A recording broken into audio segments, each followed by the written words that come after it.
나 요한은 너희 형제요 예수의 환난과 나라와 참음에 동참하는 자라. 하나님의 말씀과 예수를 증언하였으므로 말미암아 밤모라 하는 섬에 있었더니 주의 날에 내가 성령에 감동되어 내 뒤에서 나는 나팔 소리 같은 큰 음성을 들으니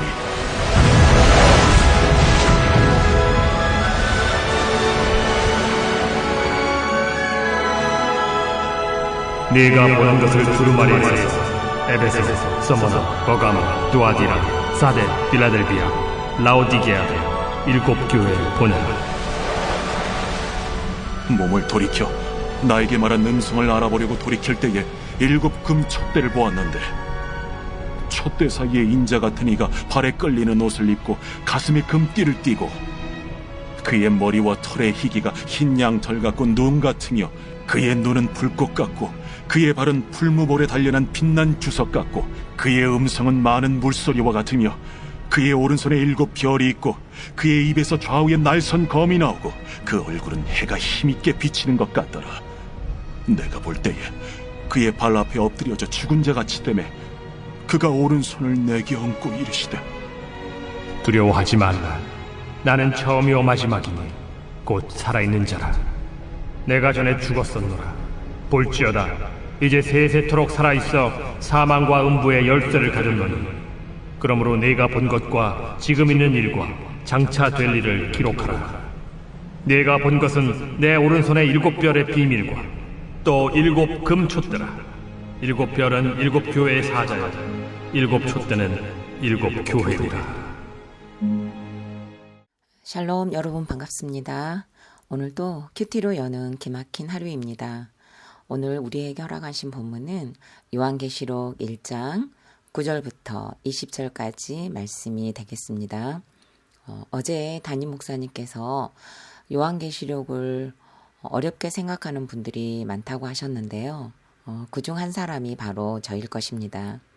하지만 우리에게 필요해서 주신 말씀이라는 것에 대한 확신이 분명하게 있기 때문에 건강한 해석과 묵상을 하기 위한 시기가 될 것 같다는 쫀득하면서도 찰진 긴장감이 생깁니다. 오늘 큐티인의 제목은 영광과 사명입니다. 계시록의 서두 부분인 오늘 본문에서 요한은 어디에서 어떤 영광을 보았고 또 어떤 사명을 받은 것인지 살펴보도록 하겠습니다. 첫째로 요한은 어디에 있었습니까? 그곳은 다름 아닌 반모섬이었습니다. 먼저 9절부터 11절에서는 그는 나 요한이라고 하면서 본인을 알리고 또 너희의 형제요 예수님 때문에 받는 환난과 하나님 나라를 참고 기다리는 것에 동참하는 자라고 소개를 합니다. 그리고 지금 있는 장소가 바로 반모섬이라고 알리고 있습니다. 반모섬은 에베소 남쪽에 있는데 도미티아누스가 극도로 종교 탄압과 박해에 의해서 요한이 유배를 간 장소였습니다. 여기는 당시에 다른 여러 많은 범죄자들이 유배되어 왔고 또 탄광에 있는 작은 섬이었기 때문에 이곳으로 온 죄수들은 대부분 탄광촌에서 노역을 하며 지냈다고 합니다. 에베소에서 복음을 증거하다가 유배까지 당하고 그것도 모자라 탄광촌에서 노역을 하며 지냈던 곳, 오도 가도 못하고 갇힌 섬이었던 거죠.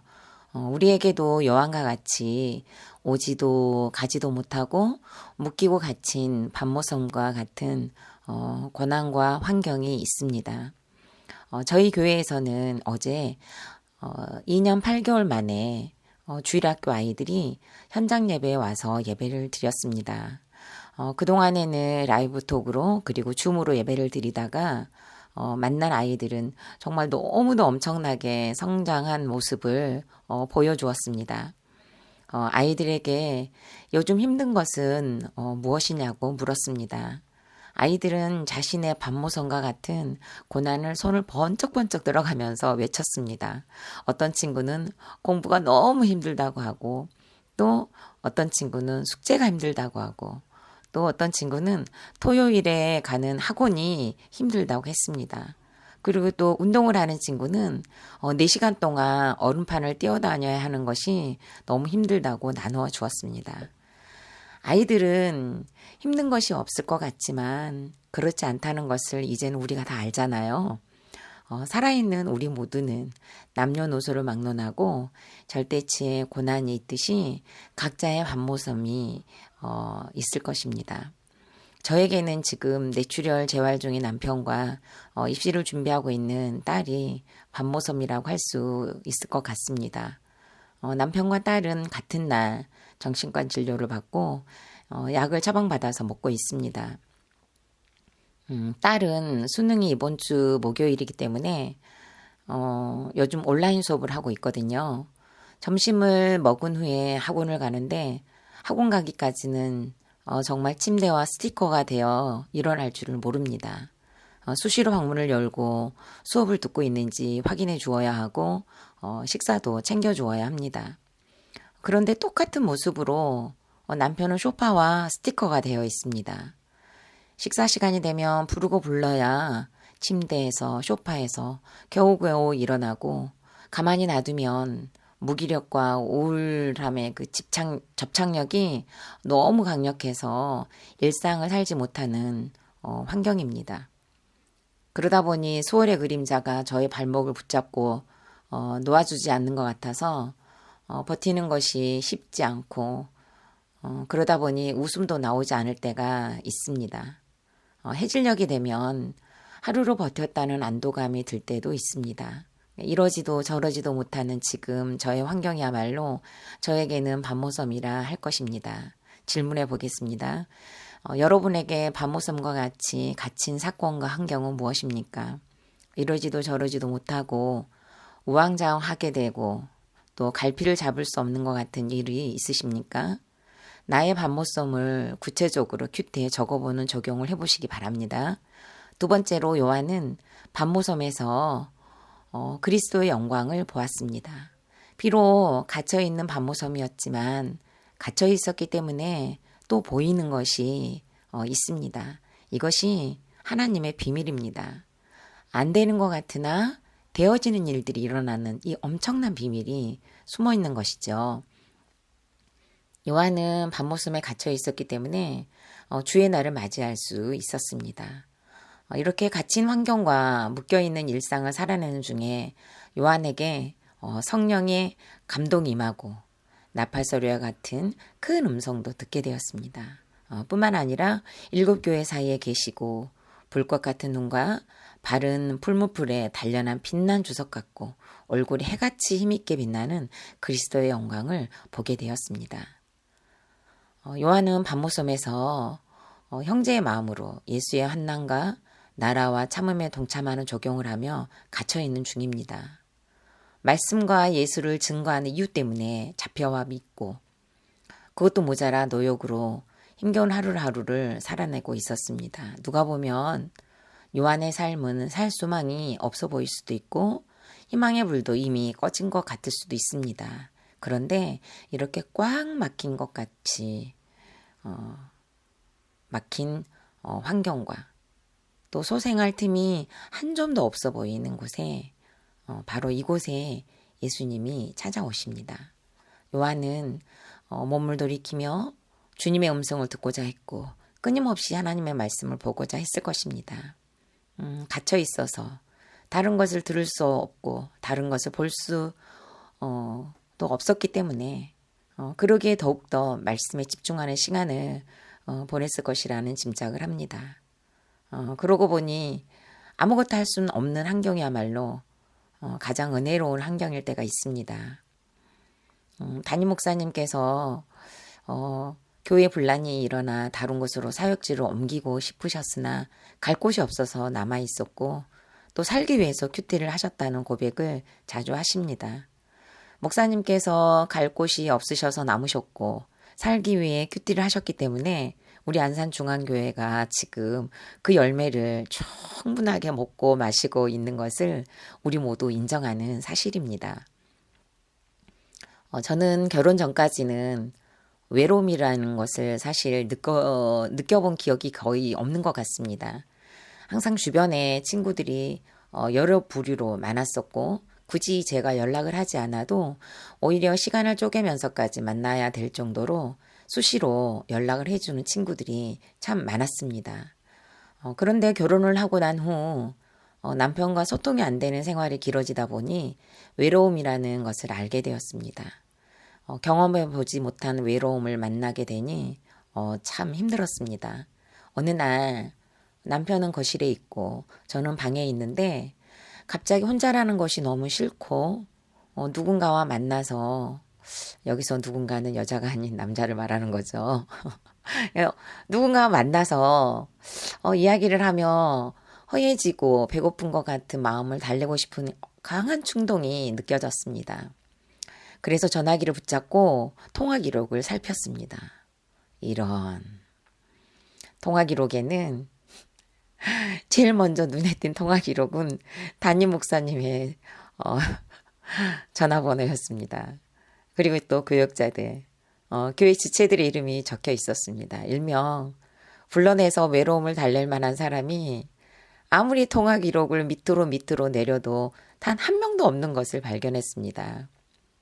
저보다 12살이 어린 담임 목사님을 불러낼 수도 없고 그렇다고 뭐 다른 교육자님들을 불러낼 수도 없고 더더군다나 남자 집사님들과도 통화 기록이 없더라고요. 그 당시 제가 일반 직장 생활을 하고 있었다면 어쩌면 어느 누구라도 불러냈을 저를 보고 정말 소스라치게 깜짝 놀랐습니다. 바람을 피우고 외도를 한다는 것이 이렇게 쉽게 순간적으로 이루어지겠구나라는 생각을 하는 그런 시간이기도 했습니다.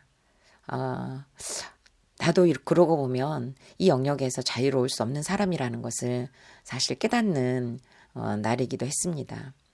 이날 저는 제가 느낀 이 외로움을 어쩌면 남편도 상대적으로 동일하게 느꼈을 것이라는 생각이 들어서 거실에 앉아 TV를 보는 남편에게 가서 당신도 지금 외롭냐는 질문을 했습니다.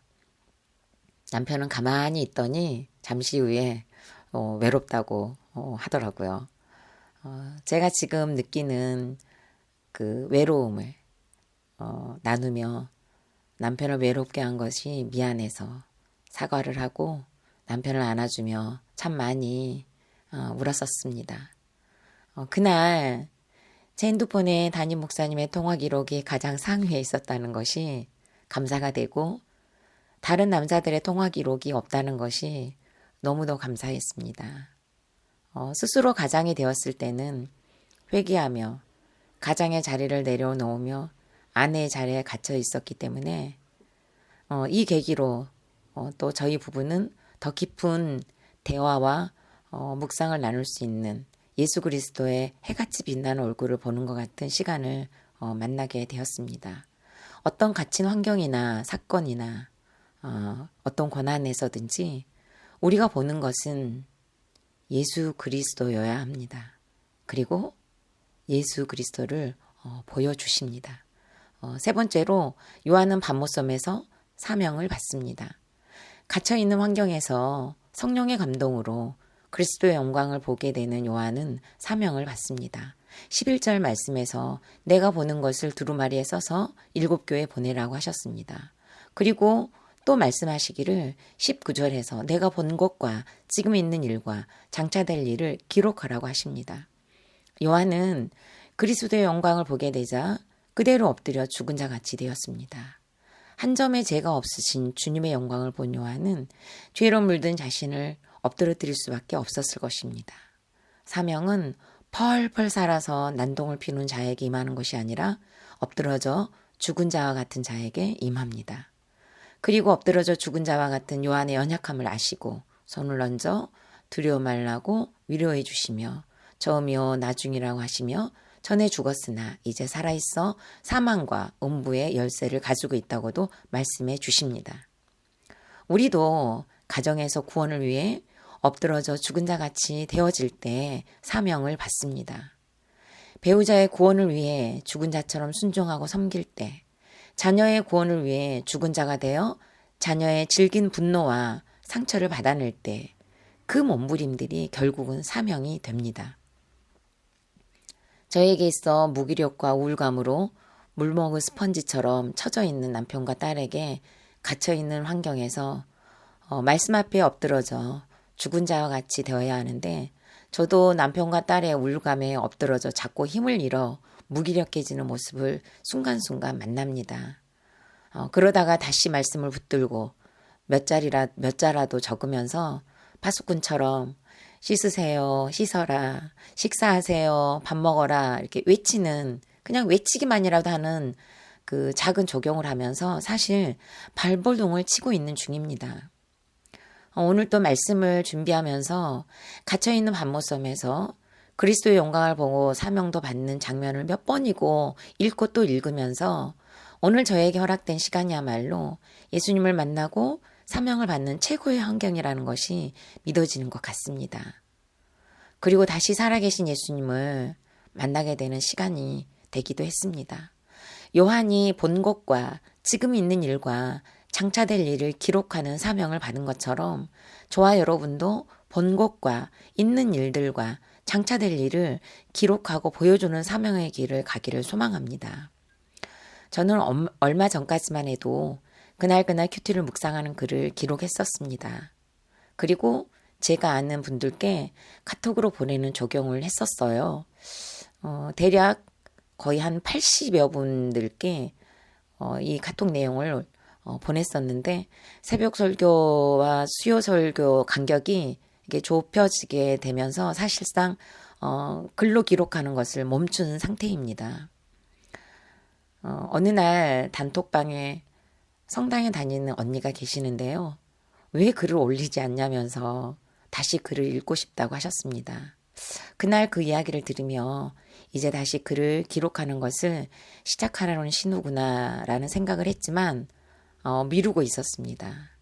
그런데 하나님께서는 오늘 본문을 통해 미뤄둔 저의 적용을 다시 사명으로 기록할 것을 요구하시는 것 같다는 생각을 하게 되는 것 같습니다.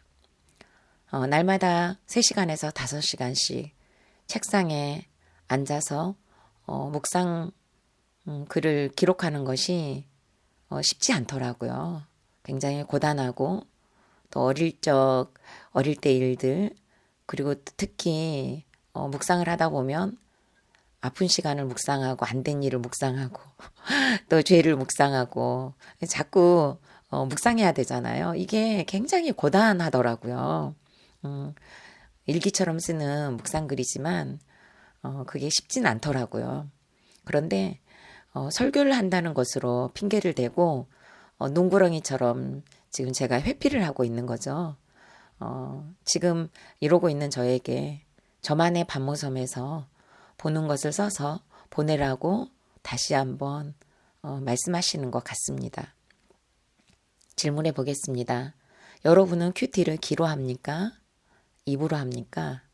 아니면 손으로 기록하면서 합니까? 오늘 저와 여러분에게 요한처럼 보고 있는 말씀을 묵상하고 주어진 고난을 묵상하고 보여지고 장차 나타날 일을 기록하는 사명을 감당하라고 하시는 것 같은데 우리 같이 이 사명을 감당해 보면 어떨까요? 자, 마지막으로 오늘 11월 16일 보석상자입니다. 자식이 대학에만 들어가면 돈만 있으면 취직만 하면 우리 집에 다툼이 없고 편안할 것 같지만 그렇게 얻은 평안은 너무도 일시적인 것입니다. 예수 그리스도의 십자가를 통해 먼저 하나님과 화목하지 않으면 참된 화평을 이룰 수 없습니다. 아멘. 다 같이 기도드리겠습니다. 살아계신 주님, 오늘 요한은 예수님을 증거하다가 밤모섬에 갇혀있는 동안 예수 그리스도의 영광을 보고 사명도 받았습니다. 우리도 모양과 색은 다르지만 절대치의 고난으로 갇혀있는 환경들이 너무도 많습니다. 100% 오르신 하나님의 세팅이라는 것을 고백하고 신뢰하며 갇힌 환경에서 말씀 앞에 엎드려져 해석받고 잘 묶이는 순종으로 죽은 자와 같은 적용을 하는 믿음의 실력을 쌓을 수 있는 인내를 오늘도 배우게 하여 주옵소서. 처음이요 나중이시니 시작하신 분도 하나님이시요 마치실 분도 하나님이십니다. 하나님께서 끝내실 때까지 본 것을 써서 기록하며 알리는 자의 사명을 잘 감당하게 하옵소서. 예수님의 이름으로 기도드립니다. 아멘.